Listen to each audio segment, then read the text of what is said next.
Hello everyone, welcome to achievers crack CTET series. This is Megha Jaiswal. हम learning के जो videos कर रहे हैं उसके 4 वीडियोस पहले ही अपलोड हो चुके हैं। अगर अभी तक आपने वो वीडियोस नहीं देखे हैं तो मैं डिस्क्रिप्शन बॉक्स में उनका लिंक दे दूंगी। आप उस लिंक पर क्लिक करके उन वीडियोस को भी चेक कर सकते हैं।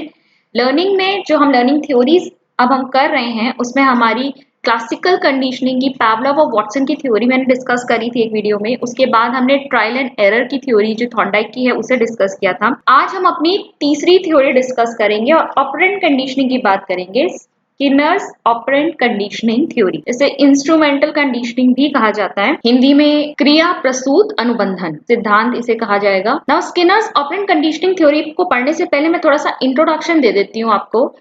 अभी तक हमने जो बात करी थी वो क्लासिकल कंडीशनिंग यानी शास्त्रीय अनुबंधन की हम बात कर रहे थे, जहां पर ऑर्गेनिज्म रिस्पॉन्स देता है तब जब उसके सामने एनवायरनमेंट में कोई स्टिमुलस प्रेजेंट हो। ठीक है, कोई उद्दीपक होता है, उसके रिस्पॉन्स में एक ऑर्गेनिज्म अनुक्रिया देगा। और ऐसे ही हम बात कर रहे थे ट्रायल एंड एरर थ्योरी में भी। ट्रायल एंड एरर थ्योरी जो आपकी थॉर्नडाइक की थी, प्रयास एवं त्रुटि का सिद्धांत, इसमें भी हमने यही देखा था कि जब हमारे आसपास कोई समस्या होती है तो हम उसका समाधान करने के लिए अलग अलग तरीके यूज करते हैं। कुछ उसमें गलतियां हो सकती हैं, हम फिर से ट्राई करते हैं। इसी तरीके से बार बार ट्राई करके एरर्स करके हम सीखते हैं। तो हमारी लर्निंग तब हो रही थी जब एनवायरनमेंट में किसी तरह का स्टिमुलस प्रेजेंट हो और उसके ऊपर हम रिस्पॉन्स दे। स्किनर का कहना था कि ये तो एक तरह की पैसिव लर्निंग हो गई। ऑर्गेनिज्म तो खुद से भी बहुत सारे काम करता है, उसके लिए जरूरी नहीं है कि एनवायरनमेंट में कोई स्टिमुलस प्रेजेंट हो। तो ये जो चल रहा था ना, जैसे कि हमने पावलोव के एक्सपेरिमेंट में भी देखा था कि डॉग वेट करता है, जब उसके सामने खाना आएगा तभी तो वो सैलिवेट करेगा। ठीक है, तो फूड उसके लिए एक स्टिमुलस हो गया। तो नो स्टिमुलस नो रिस्पॉन्स वाली कंडीशन हो गई ये तो। ठीक है, अगर आपके सामने स्टिमुलस नहीं है तो आप कोई रिस्पॉन्स नहीं दोगे। स्किनर का कहना था कि हर तरह की लर्निंग स्टिमुलस के रिस्पॉन्स में नहीं होती, हम खुद से भी बहुत सारी क्रियाएं करते हैं और उस जो हमें इफेक्ट मिलता है, ठीक है, उसका जो परिणाम हमारे सामने आता है वो डिसाइड करता है कि हम उस काम को दोबारा दोहराएंगे या नहीं। अब देखिए, स्किनर जो थे वो एडवर्ड थॉर्नडाइक के लॉ ऑफ इफेक्ट से बहुत ज्यादा प्रभावित थे। Law of effect Edward Lee Thorndike की मैंने जो थ्योरी समझाई है उसमें आपको बताया था कि इन्होंने लर्निंग के लॉज दिए। ठीक है, 2 तरह के इन्होंने लॉज दिए हैं, प्राइमरी लॉज दिए हैं इन्होंने और सेकेंडरी लॉज दिए हैं इन्होंने। प्राइमरी लॉज मतलब मुख्य नियम, सेकेंडरी लॉज मतलब गौण नियम। और इनके प्राइमरी लॉज में से ही एक लॉ था इनका लॉ ऑफ इफेक्ट यानी प्रभाव का नियम। और प्रभाव का नियम क्या कहता है कि अगर कोई स्टिमुलस के रिस्पॉन्स में जीव ने कोई क्रिया करी, अगर उसका जो प्रभाव है या जो उसका रिजल्ट है वो ऑर्गेनिज्म को सेटिस्फाई कर रहा है, उसे संतुष्ट कर रहा है या उसे कोई प्लेजर प्रोवाइड कर रहा है, तब तो वो उस काम को दोबारा करेगा। अगर वो उसे सेटिस्फाई नहीं कर पा रहा, उसके लिए अनप्लेजेंट है, तो वो उस काम को नहीं दोहराएगा। तो बीएफ स्किनर इस नियम से प्रभावित हुए कि जब भी कोई ऑर्गेनिज्म रिस्पॉन्स करता है, अगर उसका रिजल्ट फेवरेबल हुआ, उसके लिए प्लेजेंट हुआ या उसे सेटिस्फाई करता है, तो वो उस काम को दोबारा दोहराता है। और अगर वो काम सेटिस्फाई नहीं करेगा तो वो उसे दोबारा नहीं दोहराएगा। अब इसी को उन्होंने कहा ऑपरेंट कंडीशनिंग। क्लासिकल कंडीशनिंग में हम स्टिमुलस रिस्पॉन्स की बात कर रहे थे, यहाँ पर हम जो बात करेंगे कि पहले ऑर्गेनिज्म ने रिस्पॉन्स दिया, जो रीइंफोर्समेंट यानी कि जो परिणाम आया वो उसके लिए एक स्टिमुलस का काम करता है कि आगे ये काम दोहराया जाएगा या नहीं। तो अब तक जो इससे पहले हम बात कर रहे थे ना, वो एसआर की बात कर रहे थे। पहले स्टिमुलस आ रहा था, फिर रिस्पॉन्स हो रहा था। अब यहाँ जो हम बात करेंगे स्किनर की ऑपरेंट कंडीशनिंग थ्योरी में, पहले ऑर्गेनिज्म रिस्पॉन्स करेगा और जो उसका परिणाम आएगा वो उसके लिए स्टिमुलस की तरह एक्ट करेगा। तो पहले रिस्पॉन्स हो रहा है और फिर जो है जो रीइंफोर्समेंट है वो उसके लिए स्टिमुलस का काम कर रहा है। तो आरएस है। इसे कभी कभी ये भी कहा जाता है कि जो आपकी पावलोव वाली जो क्लासिकल कंडीशनिंग थी वो एस टाइप मानी जाती है, यानी स्टिमुलस टाइप लर्निंग है और कंडीशनिंग है। और ये आपकी जो स्किनर्स की ऑपरेंट कंडीशनिंग है ये आपकी आर टाइप कंडीशनिंग है। आगे बढ़ते हैं। अब देखिए, सबसे पहले समझने की कोशिश करते हैं कि स्किनर ने 2 टाइप के बिहेवियर बताए। ठीक है, 2 टाइप के बिहेवियर कौन से होते हैं? रिस्पोंडेंट बिहेवियर और सेकंड होता है आपका ऑपरेंट बिहेवियर। रिस्पोंडेंट बिहेवियर को आप रिफ्लेक्सिव बिहेवियर भी कहते हैं। देखिए, ये एक ऐसा व्यवहार है जो आपके कंट्रोल में नहीं होता, यानी आप इसे कॉन्शियसली नहीं कर रहे हो, ये एक तरह का रिफ्लेक्स एक्शन है। जैसे आपका हाथ जो है अचानक से किसी जलती हुई चीज पे लग गया तो आप उसे पीछे खींच लोगे। इसके अलावा जो पावलोव का एक्सपेरिमेंट हो रहा था ना, उसमें भी क्या हो रहा था, एक रिफ्लेक्स एक्शन ही तो सिखाया जा रहा था। जो सैलिवेशन है वो कुत्ते के अपने कंट्रोल में नहीं है। सैलिवेशन एक तरह का रिफ्लेक्स एक्शन है, ठीक है। तो कंडीशनिंग किसकी कराई जा रही थी, एक रिफ्लेक्स एक्शन की कराई जा रही थी। बस कंडीशनिंग ये करा दी गई कि जो सैलिवेशन है वो फूड पे ना होके वो बेल पर ही हो जा रहा था। तो यहाँ पर बस स्टिमुलस को चेंज किया गया था। फूड की जगह बेल पर ही कुत्ता सैलिवेट करना शुरू कर देता है, अपना रिफ्लेक्सिव बिहेवियर दिखाता है। तो यहाँ पर रिस्पॉन्डेड बिहेवियर या रिफ्लेक्सिव बिहेवियर की कंडीशनिंग हो रही थी। ऑपरेंट बिहेवियर जो होता है वो होता है आपके कंट्रोल में, जो काम आप सोच समझ के करते हो, ठीक है। ये आपके कॉन्शियस, आपके कंट्रोल में है। जैसे क्या हो सकता है, वॉकिंग हो सकता है, राइटिंग हो सकता है, ऐसे काम जो आप सोच समझ के कर रहे हो। अब इनके कॉन्सिक्वेंसेस यानी कि इसका जो रिजल्ट होगा वो डिसाइड करेगा कि आप इस काम को दोहराएंगे या नहीं। तो यहाँ पर जो बात हो रही थी इससे पहले क्लासिकल कंडीशनिंग में, वो रिफ्लेक्सिव बिहेवियर की कंडीशनिंग की बात हो रही थी। स्किनर ने कहा कि हर तरह की लर्निंग सिर्फ रिस्पोंडेंट बिहेवियर नहीं होता, लर्निंग जो होती है ऑपरेंट बिहेवियर्स की भी होती है। अब देखिए आगे बढ़ते हैं इसमें, तो इन्होंने वर्ड यूज किया ऑपरेंट, ठीक है। तो ऑपरेंट क्या है, a set of acts that constitutes an organism doing something, ऐसे काम जो एक ऑर्गेनिज्म सोच समझ के कर रहा है, ठीक है। जैसे मैंने आपको बताया था कि रेजिंग ऑफ हेड या वॉकिंग, चलना, अपना सर उठाना, लिखना, ये सब आपके कंट्रोल में है। तो ऑपरेंट कंडीशनिंग का मतलब क्या हो गया, हम इस तरह के बिहेवियर की कंडीशनिंग करेंगे। तो it refers to the learning process whereby a response is made more probable और मोर फ्रिक्वेंट बाय रीइंफोर्समेंट। तो ऑपरेंट कंडीशनिंग का मतलब है कि एक ऐसी अनुक्रिया जो एक ऑर्गेनिज्म कर रहा है उसे हम मोर प्रोबेबल बनाएंगे और ज्यादा उसकी फ्रीक्वेंसी बढ़ाएंगे, यानी ऑर्गेनिज्म उस काम को दोबारा करेगा। किसके द्वारा, अगर हम उसे प्रॉपर रीइंफोर्समेंट दें। रीइंफोर्समेंट जिसे आप क्या कहते हैं, पुनर्बलन। यानी किसी काम के लिए अगर आपको सही तरीके से पुनर्बलन दिया जाए तो आप उस काम को दोहराएंगे, इससे हमारी लर्निंग होती है। तो रीइंफोर्सर और रीइंफोर्समेंट क्या है, ठीक है। रीइंफोर्सर और रीइंफोर्समेंट एक ही चीज कही गई यहाँ पे, यानी पुनर्बलन की यहाँ पे बात हो रही है। तो रीइंफोर्समेंट क्या है, a stimulus whose presentation or removal increases the probability of recurrence of a response। ये एक ऐसा उद्दीपन है जिसके या तो आप सामने प्रेजेंट करिए या फिर उसे हटा लीजिए, इससे किसी रिस्पॉन्स की रिकरेंस बढ़ेगी, यानी आप उस काम को दोहराएंगे या नहीं, ये डिपेंड करेगा कि वो स्टिमुलस कैसा है। देखिए सिंपल एग्जांपल के द्वारा अगर हम बात करें तो एक बच्चे ने हैंड रेज करके आंसर दिया, तो उसके लिए टीचर ने उसे गुड कहा या राइट आंसर कहा, तो ये उसके लिए एक रीइंफोर्समेंट यानी कि एक पुनर्मलन हो गया, ठीक है। अब अगर उसे क्योंकि प्रेज मिली है, उसका आंसर सही निकला, तो टीचर ने उसे तुरंत जो है एक रीइंफोर्समेंट दिया, तो अब वो और भी ज्यादा उसके लिए एक स्टिमुलस का काम करेगा कि दोबारा वो क्लास में खड़े होकर आंसर करे। तो यहाँ पर आपको देखना है कि प्रॉपर रीइंफोर्समेंट प्रोवाइड करना है उस काम को, बच्चा दोबारा करने के लिए एंकरेज हो, ठीक है। अगर काम सही है तो बच्चा उसे दोबारा करे, इसके लिए आपको क्या करना पड़ेगा, प्रॉपर रीइंफोर्समेंट देना पड़ेगा। तो अगर आपने बच्चे को बहुत प्रेज किया तो बच्चा दोबारा से एंकरेज हो जाएगा कि वो क्लास में खड़े होकर फिर आंसर दे। अगर आपने उसे बहुत बुरी तरह से डांट दिया तो अगली बार से वो हिम्मत ही नहीं करेगा कि वो क्लास में खड़े होकर फिर से आंसर करे। तो ये एक तरह का रीइंफोर्समेंट हो गया। चलिए पहले देखते हैं कि स्किनर ने इसे एक्सपेरिमेंटली कैसे डिटरमाइन किया कि हम प्रॉपर रीइंफोर्समेंट से ऑपरेंट बिहेवियर को कंडीशन कर सकते हैं। स्किनर का जो एक्सपेरिमेंट था इन्होंने एनिमल्स पे किया था, रैट पर भी किया था, पिजन पर भी किया था, ठीक है।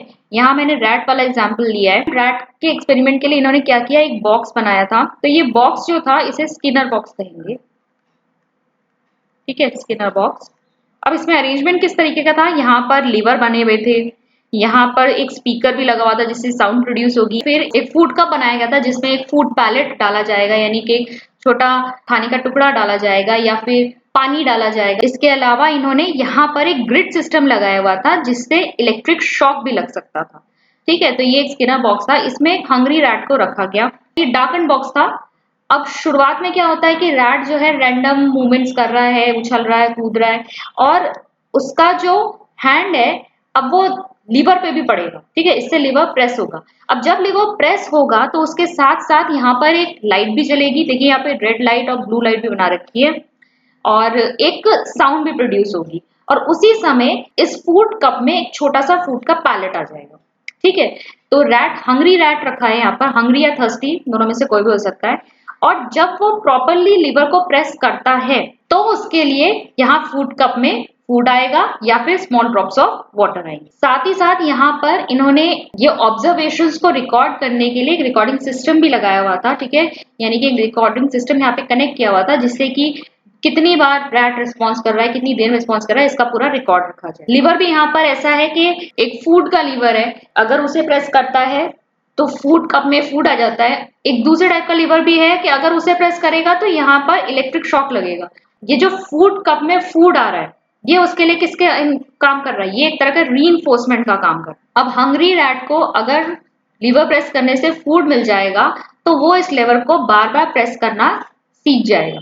क्यों? क्योंकि इसे प्रेस करने से उसे मिल रहा है फूड, जो कि उसके लिए एक रीइंफोर्समेंट का काम कर रहा है, और वो इस काम को दोबारा दोहराएगा, यानी इस लेवर को बार बार प्रेस करेगा। ठीक है, इसके साथ रिलेटेड एक साउंड भी है, एक लाइट भी है, जो उसे ये इंडिकेट कर रही है, क्यू की तरह एक्ट कर रही है कि अब उसके लिए फूड आ रहा है। अब दूसरा जो लिवर है, अगर वो प्रेस करता है तो उसे मिल लगता है इलेक्ट्रिक शॉक।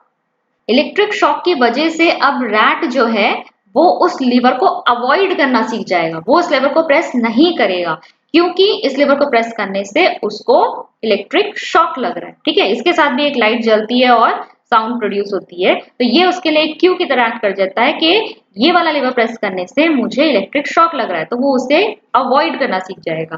तो यहाँ हम देख रहे हैं कि फूड और इलेक्ट्रिक शॉक जो है ये क्या है, किसी रिस्पॉन्स के बाद जो उसे एक रीइंफोर्समेंट मिल रहा है, वो डिसाइड कर रहा है कि इस कौन से लीवर को दोबारा प्रेस किया जाएगा और कौन से लीवर को नहीं।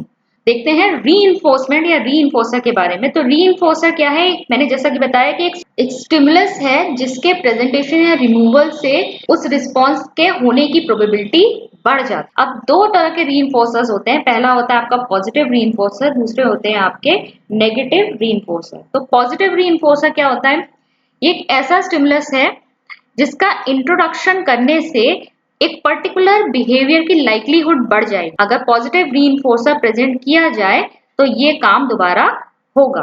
तो जैसे एग्जांपल है यहाँ पर कि if you do good job at work and your manager gives you a bonus, the bonus is a positive reinforcer. आपने अच्छा काम किया, आपको बोनस मिला, तो ऑब्वियसली आप उस काम को दोहराने के लिए या फिर और अच्छा काम करने के लिए मोटिवेट हो जाएंगे। ठीक है, आप अच्छे तरीके से काम करेंगे। फिर नेगेटिव रीइंफोर्सर क्या हुआ, a stimulus the removal of which increases the likelihood of a particular behaviour. तो यहाँ पर नेगेटिव रीइंफोर्सर क्या है कि अगर इसको आप हटा लेंगे तब आप उस पर्टिकुलर बिहेवियर को दोहरा सकते हैं। ठीक है, अगर आपने ये स्टिमुलस रिमूव कर लिया तो आपके उस काम को करने की जो प्रोबेबिलिटी है वो इंक्रीज हो जाएगी, जैसे इलेक्ट्रिक शॉक और अ लाउड नॉइज। अब नेक्स्ट देखते हैं punishment. Punishment is the presentation of an adverse event or outcome that causes a decrease in the behavior it follows. तो punishment क्या है, ये एक ऐसी चीज है जिसको जब आप प्रेजेंट करते हैं तो वो उस बिहेवियर को करने की जो प्रोबेबिलिटी है उसे डिक्रीज कर देती है। ठीक है, जैसे होता है ना, बच्चे ने कोई गलत काम किया, आपने उसे डांट दिया तो अगली बार से वो काम नहीं करेगा, तो दिस इज पनिशमेंट। अब पनिशमेंट जो है वो भी दो तरह की होती है, positive punishment and negative punishment. तो पॉजिटिव पनिशमेंट देखिए क्या है, आपने कोई ऐसी चीज बच्चे के सामने प्रेजेंट की या बच्चे के ऊपर अप्लाई की जिससे कि बच्चा अगली बार से उस काम को ना करे। ठीक है, जैसे कि डंडे मारते हैं, वैसे करना नहीं चाहिए ये सब, लेकिन पॉजिटिव पनिशमेंट यही आएगी। पॉजिटिव पनिशमेंट कहने का मतलब ये नहीं कि पनिशमेंट सकारात्मक है, पॉजिटिव पनिशमेंट का कहने का अर्थ है कि ऐसी चीज जिसको आप अप्लाई कर रहे हैं या जिसको आप बच्चे को दे रहे हैं और उससे बच्चा उस काम को नहीं कर रहा है। ठीक है, ये है पॉजिटिव पनिशमेंट। जैसे हम नेगेटिव पनिशमेंट की अगर हम बात करें, नेगेटिव पनिशमेंट का मतलब है कि कोई ऐसी चीज जिसको आप हटा दें, एक ऐसा स्टिमुलस जिसे आप हटा दें तो उससे बच्चा उस काम को नहीं दोहराएगा। जैसे कि बच्चा पढ़ाई नहीं कर रहा है और आप वीडियो गेम खेलने में लगा हुआ है, तो आप क्या करेंगे, आपने वीडियो गेम छीन लिया बच्चे से, तो बच्चे के लिए तो वो अनप्लेजेंट हो गया ना, लेकिन आपने यहाँ पर क्या किया है, आपने एज अ पनिशमेंट उससे कोई चीज ले ली है, रिमूव कर दी है वहां से, जिससे कि बच्चा उस काम को दोबारा ना दोहराए। क्योंकि आप बच्चे से कह रहे हैं कि भाई पढ़ो, और वो पढ़ नहीं रहा, अपना वीडियो गेम में टाइम वेस्ट कर रहा है, काफी घंटों से खेल रहा है, तो आपने वो वीडियो गेम वहां से ले लिया, तो इससे आप बच्चे के मिसबिहेवियर को, या बच्चा जो गलत काम कर रहा है, अपना टाइम बर्बाद कर रहा है, उस काम को आप रोक रहे हैं। ठीक है, बच्चा उस काम को ना करे, इसके लिए आप एक चीज रिमूव कर रहे हैं। पॉजिटिव पनिशमेंट मतलब हम यहाँ पर कोई चीज अप्लाई कर रहे हैं बच्चे के ऊपर, और नेगेटिव पनिशमेंट हम ले रहे हैं, वापस ले रहे हैं या वहां से हटा रहे हैं। अब एक चीज और, रीइंफोर्समेंट और पनिशमेंट में भी अंतर है। रीइंफोर्समेंट चाहे पॉजिटिव हो आपका, चाहे नेगेटिव हो, दोनों ही कंडीशंस में क्या करता है, जो आपके बिहेवियर हैं उनको स्ट्रेंथन करता है, उन्हें और मजबूत बनाएगा। जबकि पनिशमेंट की अगर हम बात करें तो ये भी चाहे पॉजिटिव हो या नेगेटिव हो, ये क्या करती है, इस बिहेवियर को वीकन करती है। ठीक है, उसे कमजोर बनाती है। तो डिफरेंस है दोनों में, हम इन्हें एक नहीं मान सकते। ये नहीं कि हम नेगेटिव रीइंफोर्समेंट को पनिशमेंट कहते हैं। चलिए अब बात करते हैं शेड्यूल्स ऑफ रीइंफोर्समेंट की। जो हमने एक्सपेरिमेंट की बात करी थी कि रैट जो है जब लिवर प्रेस करता है तो उसको फूड मिलता है, या स्मॉल ड्रॉप्स ऑफ वाटर मिलता है, या फिर इलेक्ट्रिक शॉक मिलता है। तो ये जो रीइंफोर्समेंट हो रहा है, ये किस तरीके से दिया जाएगा। जो एक्सपेरिमेंट पे स्किनर ने रिकॉर्ड किया, उसने अलग तरीके के टाइम इंटरवल्स वगैरह रिकॉर्ड करे थे। तो सबसे पहला तो देखिए बात करी उन्हें कंटिन्यूअस। कंटिन्यूअस का मतलब है कि जितनी भी बार सही रिस्पांस दे रहा है रैट, सही लिवर को प्रेस करके, उतनी बार उसको रिवॉर्ड किया जाएगा। वो रिवॉर्ड उसको कैसे दिया जाएगा, या तो उसे फूड कप में फूड पैलेट दिया जाएगा, या फिर उसे वाटर दिया जाएगा। ठीक है, फिर आता है आपका पार्शियल रिस्पॉन्स। पार्शियल रिस्पॉन्स का मतलब है कि यहाँ पर आप कंटिन्यूअसली हर सही रिस्पॉन्स को रिवॉर्ड नहीं देते जाएंगे। यहाँ पर आपका या तो एक इंटरवल की बात देंगे या रेशो में देंगे। फिर इंटरवल भी आपका फिक्स और वेरिएबल हो सकता है, और रेशो भी आपका फिक्स एंड वेरिएबल हो सकता है। इनको डिटेल में देखिए, समझते हैं। शेड्यूल्स ऑफ रीइंफोर्समेंट को बहुत इंपॉर्टेंस दी है स्किनर ने। हम एजुकेशन के फील्ड में भी अगर हम बात करें तो बच्चे को कब कैसे रीइंफोर्समेंट देना है बहुत इंपॉर्टेंस रखता है, क्योंकि जो timing and frequency of reinforcement है, ये इन्फ्लुएंस करती है कि किस तरीके से जो नया बिहेवियर है वो सीखा जाएगा, और किस तरीके से ओल्ड बिहेवियर यानी जो पुराना सीखा हुआ आपका व्यवहार है उसको मॉडिफाई किया जाएगा, उसको परिवर्तित किया जाएगा। तो शेड्यूल ऑफ रीइंफोर्समेंट में हम यही देखेंगे कि टाइमिंग क्या रखनी है, फ्रीक्वेंसी मतलब कितनी बार हमें रीइंफोर्समेंट देना है, यानी कि रिवॉर्ड देना है। तो स्किनर जो है उन्होंने आइडेंटिफाई किए थे डिफरेंट शेड्यूल्स। तो उसमें कंटिन्यूअस का मतलब तो जैसा ही मैंने आपको बताया कि जितनी बार भी सही रिस्पॉन्स आ रहा है उतनी बार जो है आप उसको रिवॉर्ड करिए। अब इसमें क्या होता है, इसमें लर्निंग तो बहुत जल्दी होती है, क्योंकि जितनी बार आप सही रिस्पॉन्स देंगे उतनी बार आपको रिवॉर्ड मिल जाता है। ठीक है, आपने जितनी बार क्लास में सही आंसर किया उतनी बार आपको प्रेज मिली। लेकिन इसमें रिस्पॉन्स रेट एक तो लो होता है, क्योंकि आपको पता है जब आप सही रिस्पॉन्स दे देंगे तब आपको रिवॉर्ड मिल जाएगा, तो आपका रिस्पॉन्स रेट यहाँ पर लो हो जाता है। और एक्सटिंक्शन कब होता है, जो आप सीखी हुई चीज भूल जाते हैं।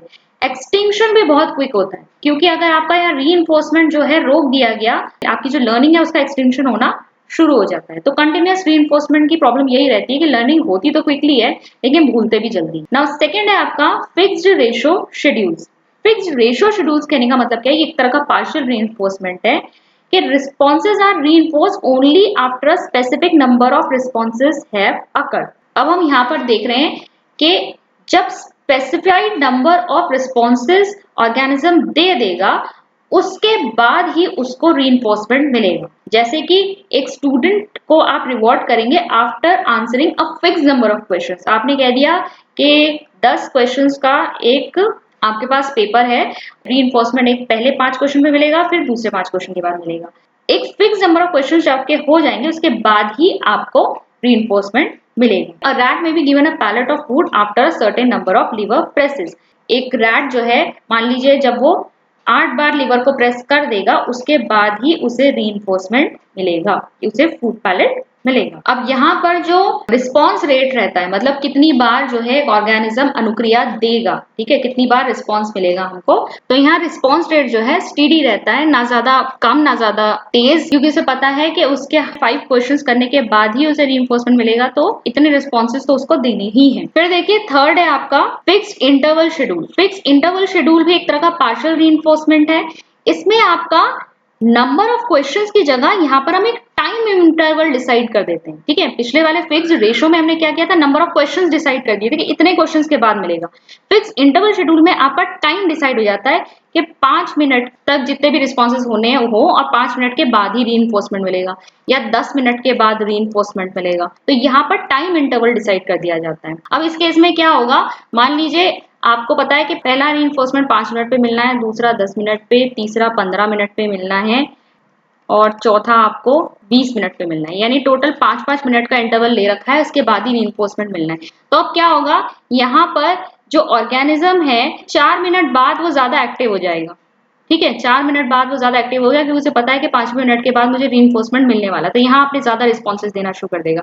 और 5 मिनट बाद जब उसके रीइंफोर्समेंट उसे मिल जाएगा, रीइंफोर्समेंट मिलने के बाद वो फिर से स्लो पड़ जाएगा।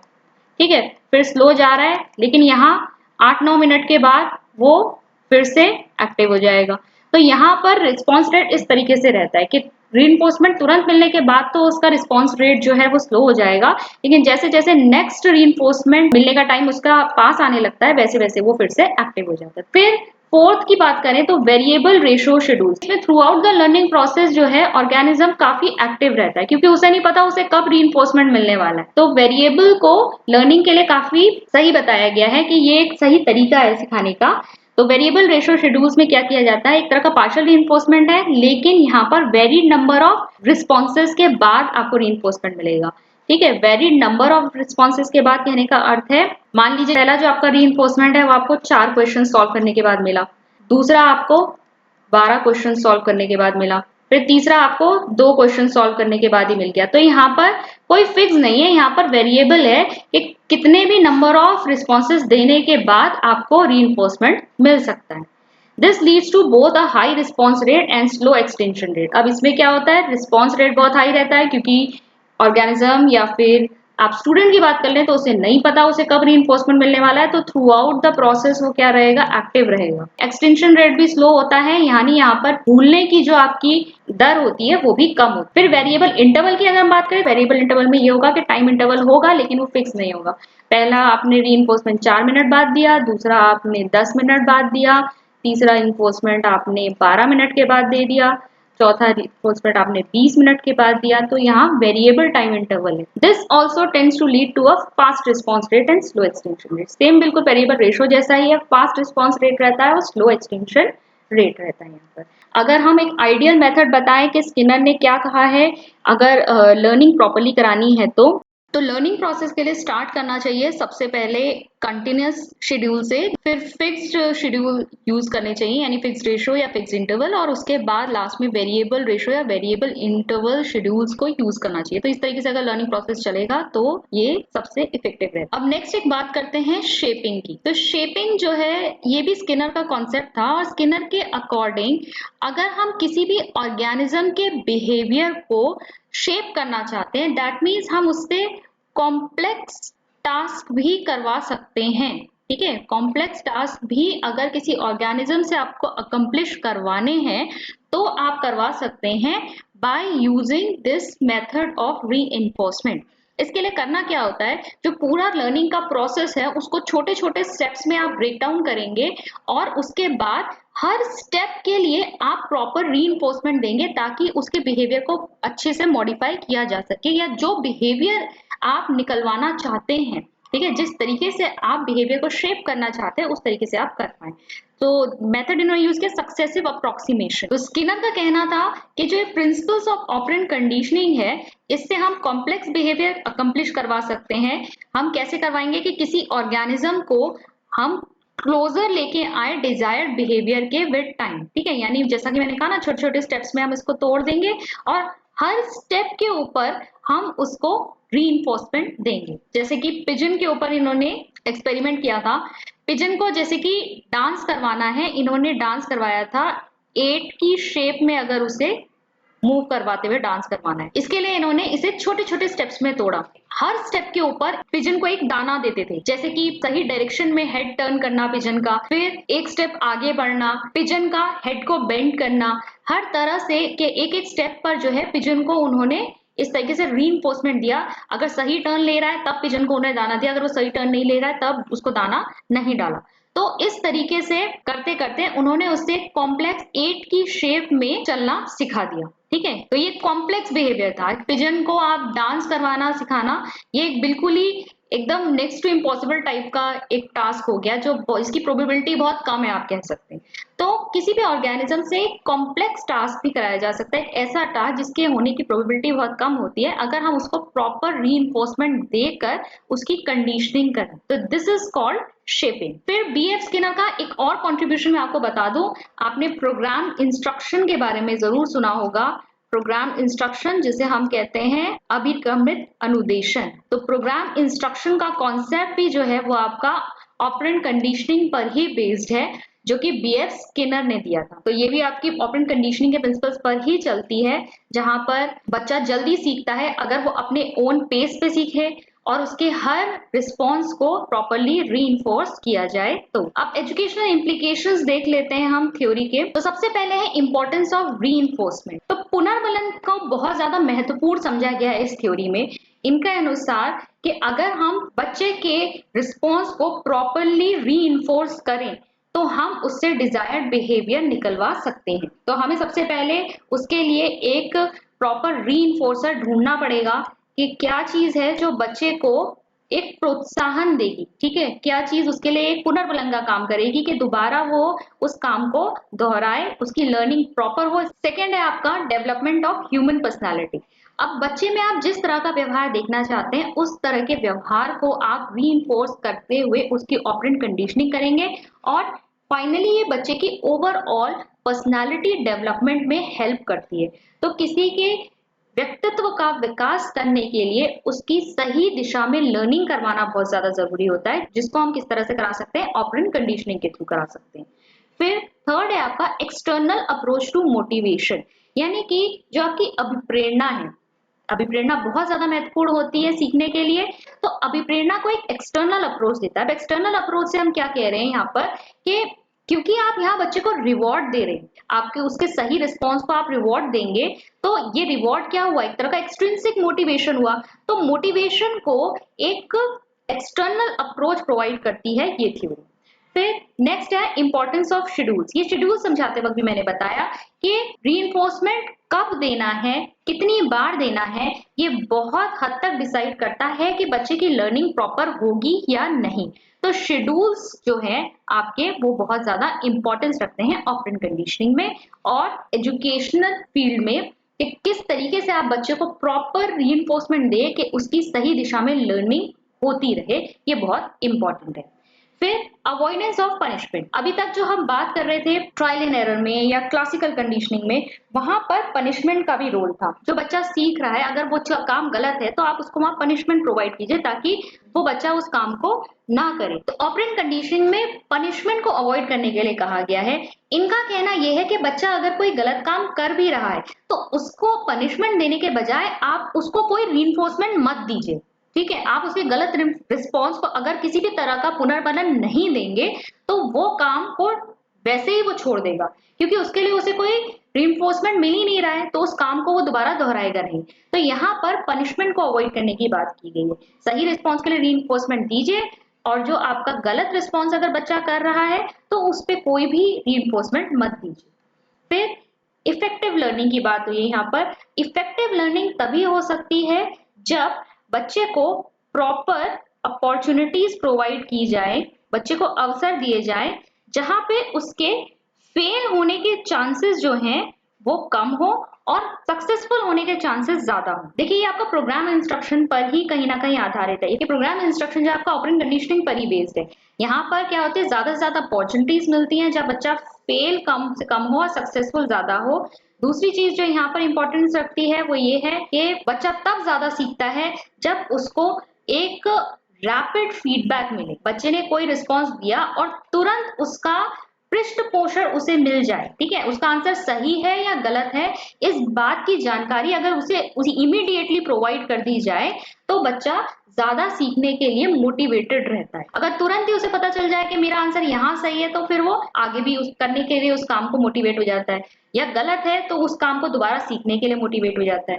तीसरी चीज ये बताई गई है इफेक्टिव लर्निंग के लिए कि बच्चे तब जल्दी सीखते हैं जब वो अपने खुद के पेस पर सीखें, ओन पेस पे सीखें। दैट मीन्स अगर कोई स्लो लर्नर है तो वो धीरे धीरे सीख सकता है, अगर कोई जल्दी सीख जाता है तो वो जल्दी सीख। प्रोग्राम इंस्ट्रक्शन जो होते हैं वो इंडिविजुअलाइज इंस्ट्रक्शंस होते हैं, तो ओन पेस पे लेकिन जब बच्चे को सीखने को मिलता है तो बच्चे ज्यादा सीखते हैं। ये तीनों चीजें जरूरी हैं इफेक्टिव लर्निंग के लिए। अब क्रिटिकल इवैल्यूएशन देख लेते हैं कि ऑपरेंट कंडीशनिंग की कुछ आलोचनाएं भी हैं। तो सबसे पहली बात जो ऑपरेंट कंडीशनिंग में की गई है वो ये है कि ये इनहेरिटेड फैक्टर्स और कॉग्निटिव फैक्टर्स, यानी आपके जो अनुवांशिक कारक होते हैं और संज्ञानात्मक कारक हैं लर्निंग के लिए जरूरी हैं, उनको कंसीडर नहीं करता। तो उस हिसाब से देखा जाए तो ये एक तरह का इनकम्प्लीट एक्सप्लेनेशन हो गया। इसका अर्थ है कि स्किनर ने जो अधिगम है उसे समझाने की कोशिश तो की है, ऑपरेंट बिहेवियर को किस तरीके से कंडीशन करके हम किसी ऑर्गेनिज्म की या किसी स्टूडेंट की या किसी बच्चे की लर्निंग करवा सकते हैं, ये तो उन्होंने एक्सप्लेन किया। लेकिन इसमें कुछ आपके इनहेरिटेड फैक्टर्स भी होते हैं, कुछ कॉग्निटिव फैक्टर्स भी होते हैं। अगर कोई जानवर है या कोई इंसान है, उसके कुछ अनुवांशिक कारक होंगे जो उसको किसी काम को करने के लिए प्रेरित करते हैं, उसको भी तो समझना जरूरी है। जो हमारे संज्ञानात्मक कारक हैं, दैट मीन्स हमारा जो इंटेलिजेंस है या हमें किस तरीके से हम चीजों को समझ रहे हैं, सोच रहे हैं, उस पर भी तो डिपेंड करेगा कि हम किसी काम को कितना दोहराएंगे। तो ऑपरेंट कंडीशनिंग में इनके रोल को बिल्कुल नेग्लेक्ट किया गया है, इसलिए इस थ्योरी की आलोचना की जाती है कि ये एक तरह का अधूरा एक्सप्लेनेशन है लर्निंग प्रोसेस का। कुछ मनोवैज्ञानिकों का कहना ये भी था कि जो एक्सपेरिमेंट्स किए गए हैं ऑपरेंट कंडीशनिंग के, ये तो एनिमल्स पे किए गए हैं और उसको जनरलाइज कर दिया गया है ह्यूमंस के ऊपर, जबकि जो एनाटॉमी है, फिजियोलॉजी है, यानी जो सोचना समझने का तरीका है, जो हमारी शारीरिक बनावट है, वो सब जो है ह्यूमंस की एनिमल्स से अलग होती है। ह्यूमंस जो हैं वो अपने अनुभवों से बहुत कुछ सीखते हैं और रीजन कर सकते हैं, उनके अंदर धैर्य होता है। तो बहुत सारी चीजें ऐसी हैं ह्यूमंस के अंदर जो उन्हें जानवरों से अलग करती हैं। तो हम कैसे एनिमल्स पे किए हुए एक्सपेरिमेंट्स को ह्यूमंस पे भी जनरलाइज कर सकते हैं, ये भी एक पॉइंट है क्रिटिसिज्म का ऑपरेंट कंडीशनिंग थ्योरी। तो देखिए अब बात कर लेते हैं क्लासिकल कंडीशनिंग और ऑपरेंट कंडीशनिंग जो हमने देखी, इन दोनों के बीच में डिफरेंस क्या है। ठीक है, दोनों ही बिहेवियर थ्योरीज हैं। बी.एफ. स्किनर भी एक व्यवहारवादी मनोवैज्ञानिक हैं, लेकिन क्लासिकल कंडीशनिंग और ऑपरेंट कंडीशनिंग बहुत हद तक डिफर करती है, जो हमने अभी समझा। तो इनको पॉइंट वाइज एक बार देख लेते हैं। पहला है आपका क्लासिकल कंडीशनिंग में क्या है कि stimulus plays a dominant role. Of course एक उद्दीपन जब आता है एनवायरनमेंट में, उस पर अभिक्रिया करता है एक जीव, तो स्टिमुलस का डोमिनेंट रोल है। जबकि ऑपरेंट कंडीशनिंग में हमने देखा कि response plays a dominant role. जैसा कि स्किनर का कहना था कि भाई जरूरी नहीं है कि स्टिमुलस एनवायरनमेंट में प्रेजेंट हो तभी हम कोई रिस्पॉन्स करेंगे, हम खुद से भी एक्टिव होकर कई सारे रिस्पॉन्सेस करते हैं। फिर सेकेंड है helpful in producing respondent behaviour, जहां हमने रिफ्लेक्सिव बिहेवियर की बात करी, यानी रिफ्लेक्स एक्शंस वाली जो हमारी लर्निंग होती है उसे कंडीशन करने में काम आती है क्लासिकल कंडीशनिंग। जबकि ऑपरेंट कंडीशनिंग की अगर बात करें तो ये ऑपरेंट बिहेवियर को कंडीशन करती है, यानी हमारा जो कॉन्शियस लेवल पे जो बिहेवियर होता है उसको कंडीशनिंग करती है। फिर थर्ड है आपका लर्नर यहाँ पर इंडिपेंडेंट नहीं है इस टाइप की लर्निंग में, क्योंकि लर्नर जो है वेट करता है कि स्टिमुलस को इसके सामने आए तो उसके ऊपर वो रिस्पॉन्स दे। तो लर्नर यहाँ इंडिपेंडेंट नहीं है, जबकि ऑपरेंट कंडीशनिंग में लर्नर इंडिपेंडेंट है, क्योंकि वो खुद से अपने अकॉर्डिंग रिस्पॉन्स देगा और किसी स्टिमुलस का वेट नहीं करेगा कि एनवायरनमेंट में कोई स्टिमुलस हो तब मैं उसके ऊपर प्रतिक्रिया करूं। देन फोर्थ है आपका certain known stimulus is essential to produce desired responses of behavior। यहाँ पर एक उद्दीपन का होना आवश्यक है तभी रिस्पॉन्स आएगा। यहाँ पर क्या है, कोई स्टिमुलस का होना यहाँ पर जरूरी नहीं है डिजायर्ड बिहेवियर लाने के लिए। फिर फिफ्थ है आपका punishment is used to get rid of undesirable behaviour. जैसा बिहेवियर हम नहीं लाना चाहते किसी जीव या किसी बच्चे के अंदर, उसको रिमूव करने के लिए यहाँ पनिशमेंट का यूज करने के लिए कहा गया है। लेकिन ऑपरेंट कंडीशनिंग में पनिशमेंट को अवॉइड करने की बात की गई है। इन्होंने कहा है कि जो अनडिजायरेबल रिस्पॉन्स है उसको आप किसी भी तरह का रीइंफोर्समेंट प्रोवाइड मत कीजिए, तो वो गलत आदत या गलत काम अपने आप जो है वो छूट जाएगा। फिर सिक्स्थ है in classical conditioning CR and UR are same. ठीक है, सीआर क्या हुआ आपका कंडीशन रिस्पॉन्स और यूआर हुआ आपका अनकंडीशन रिस्पॉन्स। जैसे कि अगर आप पावलोव के एक्सपेरिमेंट में बात करें तो जो कंडीशन रिस्पॉन्स था वो भी सैलिवेशन था और जो यूआर यानी अनकंडीशन रिस्पॉन्स था वो भी सैलिवेशन था। ठीक है ना, दोनों ही सैलिवेशन थे, बस ये फर्क था कि जो अनकंडीशन रिस्पॉन्स था वो सैलिवेशन किस पे आ रहा था, फूड पे आ रहा था, यानी नेचुरल रिस्पॉन्स जो था वो फूड पर ये सैलिवेशन का आ रहा था, और कंडीशन रिस्पॉन्स किस पे आ रहा था, बेल पर आ रहा था। लेकिन यहाँ अगर हम ऑपरेंट कंडीशनिंग की बात करें तो सीआर और यूआर डिफरेंट होते हैं, ठीक है। यूआर जो है आपका अनकंडीशन रिस्पॉन्स, यानी कि जो खुद से एक ऑर्गेनिज्म रिस्पॉन्स दे रहा है बिना कंडीशनिंग के, और जो कंडीशन रिस्पॉन्स है यानी कंडीशनिंग होने के बाद जो रिस्पॉन्स आ रहा है, वो दोनों डिफरेंट होते हैं, ठीक है। जैसे हमने रैट वाले एक्सपेरिमेंट में भी देखा, अनकंडीशन रिस्पॉन्स में तो उसके रैंडम एक्टिविटीज आ रही थी रैट की, ठीक है ना, वो जब उसे स्किनर बॉक्स में रखा गया। कंडीशन रिस्पॉन्स क्या होगा, जब हम अगर फूड के लिए हमें उससे लीवर प्रेस करवाना है तो हम उसे फूड दे रहे हैं, रीइंफोर्समेंट दे रहे हैं, और उसके बाद वो उस लीवर को प्रेस करना सीख जाएगा। जब वो हंग्री होगा तो वो लिवर प्रेस करेगा, उसके लिए फूड आ जाएगा। ऐसे ही अगर हम कंडीशनिंग हमें ये करवानी है कि वो इलेक्ट्रिक शॉक वाला जो लिवर है उसको प्रेस ना करे, तो हमने इस तरीके से कंडीशनिंग करवा दी। इलेक्ट्रिक शॉक को अवॉइड करना है उसे, तो वो उस लिवर को प्रेस करना छोड़ देगा, तो ये कंडीशन रिस्पॉन्स हुआ। तो यहाँ अनकंडीशन रिस्पॉन्स और कंडीशन रिस्पॉन्स डिफरेंट है। फिर नेक्स्ट है आपका, it may be represent in the form of SR, ठीक है। इसे एसआर फॉर्म में भी रिप्रेजेंट कर सकते हैं, क्योंकि यहाँ स्टिमुलस पहले आता है फिर रिस्पॉन्स आता है। जबकि ऑपरेंट कंडीशनिंग की अगर हम बात करें तो ये आरएस है, ठीक है। पहले यहाँ रिस्पॉन्स आएगा, फिर जो रीइंफोर्समेंट है वो एक स्टिमुलस की तरह काम करता है, या तो वो इस एक्टिविटी को की प्रोबेबिलिटी को इंक्रीज करेगा या फिर डिक्रीज करेगा। इसके अलावा जैसा कि मैंने आपको बताया था, इसे आप एस टाइप लर्निंग कहते हैं और इसे हम आर टाइप लर्निंग कहते हैं। S type that mean stimulus type, और operant conditioning R type learning होती है। तो ये थी आपकी ऑपरेंट कंडीशनिंग की थ्योरी। तो बिहेवियर्स थ्योरीज में जो हमने पढ़ी, आज ही हमारी बिहेवियर्स लर्निंग थ्योरीज खत्म हो गई हैं, यानी व्यवहारवाद की जितनी भी हमारी लर्निंग की थ्योरीज थी, अधिगम के सिद्धांत थे, वो हमने कंप्लीट कर लिए हैं। अब नेक्स्ट जो हम स्टार्ट करेंगे वो हम करेंगे इनसाइट थ्योरी, जो आपकी गेस्टाल्टवाद से आती है। अगर आज का वीडियो आपको पसंद आया हो तो प्लीज लाइक कीजिएगा और अपने फ्रेंड्स के साथ शेयर भी कीजिएगा, और चैनल को पहली बार देख रहे हैं तो इसे सब्सक्राइब कर लीजिए और बेल आइकन को टैप कर लीजिए, जिससे मेरे आने वाले सभी वीडियोस के नोटिफिकेशंस आपको टाइम टू टाइम मिलते रहें। इसके अलावा टेलीग्राम लिंक की बात हो रही थी, अगर आप लिंक से टेलीग्राम चैनल ज्वाइन नहीं कर पा रहे हैं तो एक काम कीजिए, आपने टेलीग्राम डाउनलोड किया हुआ है, उसमें सर्च करिए achievers_मेघा। आप सर्च करेंगे तो यहाँ अचीवर्स नाम से आपको चैनल मिल जाएगा। तो आप इस तरीके से भी चैनल से जुड़ सकते हैं। आपको मेरे सभी नोट्स जो हैं वो पीडीएफ फॉर्मेट में मिल जाएंगे। जितने भी वीडियोस अभी तक अचीवर्स चैनल पर अपलोड किए गए हैं वो सब आपको अचीवर्स टेलीग्राम ग्रुप में मिल जाएंगे। एमसीक्यू सीरीज भी आपको पीडीएफ फॉर्म में मिल जाएगी। तो आज के वीडियो में बस इतना ही, मिलते हैं नेक्स्ट वीडियो में। Thank you.